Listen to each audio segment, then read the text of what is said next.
Je to tak, před námi první velké téma, a to nekuřácká pracoviště. Bavit se budeme o nemocnicích a konkrétně o fakultní nemocnici v Hradci Králové, která jako první začíná s takovou novelou, vlastně, která platí už od prvního, nebo začne platit od 1. května 2016, kdy vlastně začne platit zákaz kouření pro zaměstnance této nemocnice. My si o těchto novelách budeme povídat právě s panem profesorem Jaroslavem Malým, který je tady jakožto zástupce fakultní nemocnice z Hradce Králové. Hezké ráno, vítejte. Hezké ránko. Co bylo tím prvním impulzem, proč to vlastně spustit?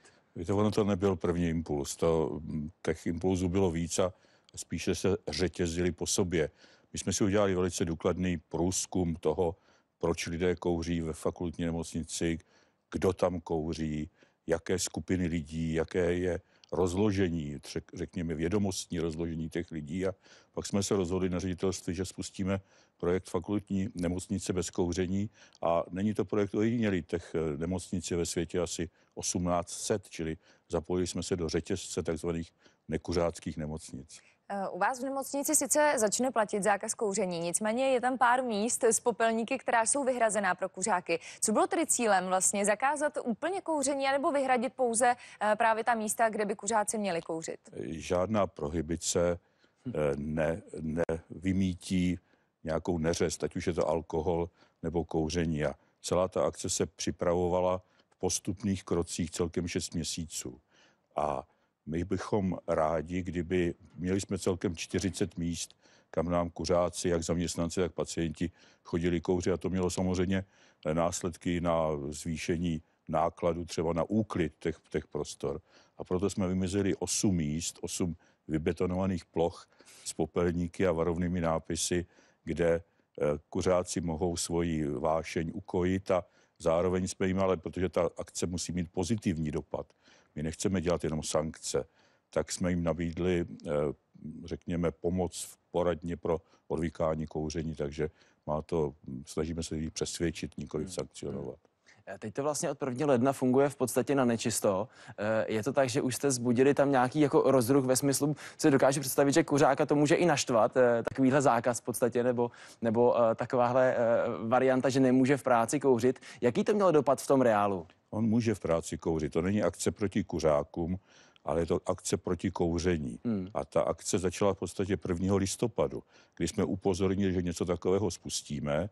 1. ledna vyšlo doporučení a vymezení míst probíhala k tomu, řekněme, mediální akce, dávali jsme jablíčka za cigaretu, rozdávali jsme reflexní pásky, nekuřácká nemocnice a spolu s mediky jsme upozorňovali ty kuřáky, zejména zdravotníky, protože těžko přesvědčíte pacienta, aby kouřil tam, kde má, když tam vedle něj v místě, kde se nemá, kouří lékař nebo sestřička. Takže mělo to dlouhodobou přesvědčovací akci a teď si myslíme, že nastala ta doba, kdy to můžeme nařídit příkazem ředitele. Bavíme se vlastně jenom o zaměstnancích, vy jste tady správně zmínili pacienty, takže pro ně platí stejná nařízení? Proto to trvá tak dlouho, protože já si nedokážu představit, jak už jsem říkal, že bych přesvědčoval pacienta, aby zanechal kouření nebo aby kouřil tam, kde má, pakliže o tom nebudou přesvědčení zaměstnanci. A my právě o ten morální apel a o to přesvědčení těch zaměstnanců se opíráme. Bez vedení klinik a bez především vrchních a staničních sester bychom žádný úspěch nedokázali. Ačkoliv startujete vlastně 1. května, dá se už teďka říct, že se vám to třeba povedlo, že skutečně zaměstnanci nacházejí ty místa, které jste jim vyhradili? Jednoznačně. Já jsem byl až překvapen, jak prostě ta akce má úspěch, rozhodně většina, není to 100% zatím, ale já bych to odhadl na 90% úspěšnosti té akce. Především se nám plní poradna pro odvykání kouření, protože my nechceme jenom zakazovat a přikazovat, my chceme pomoci. Když jste říkal, že jste si vlastně nechávali dělat ty průzkumy ve vaší nemocnici, máte nějaké statistiky, kolik třeba lékařů a sestřiček u vás kouří? Já bych řekl, že to je naprosto bezprecedentní průzkum. Nemocnice má něco kolem 5000 zaměstnanců a v tom průzkumu nám odpovědělo 3900 zaměstnanců, čili je to opravdu statisticky poměrně významné. A zjistili jsme, jaké je rozložení co do povolání, nejméně kouří vysokoškoláci a lékaři, tam to máme nějak kolem 20% kuřáků, což odpovídá i světovým průměrům.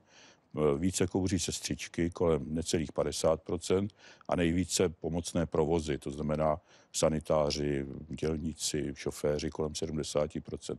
Čili je to hodně rozložené. A navíc jsme zjistili, kde se nejvíc kouří. A jsou to zase provozy, kde je největší stres, čili sestry z jednotek intenzivní péče si potřebují na chvilku odskočit, popovídat si a přitom si zakouří. A čili i tyhle ty věci jsme zjistili, než jsme zahájili celou tu akci.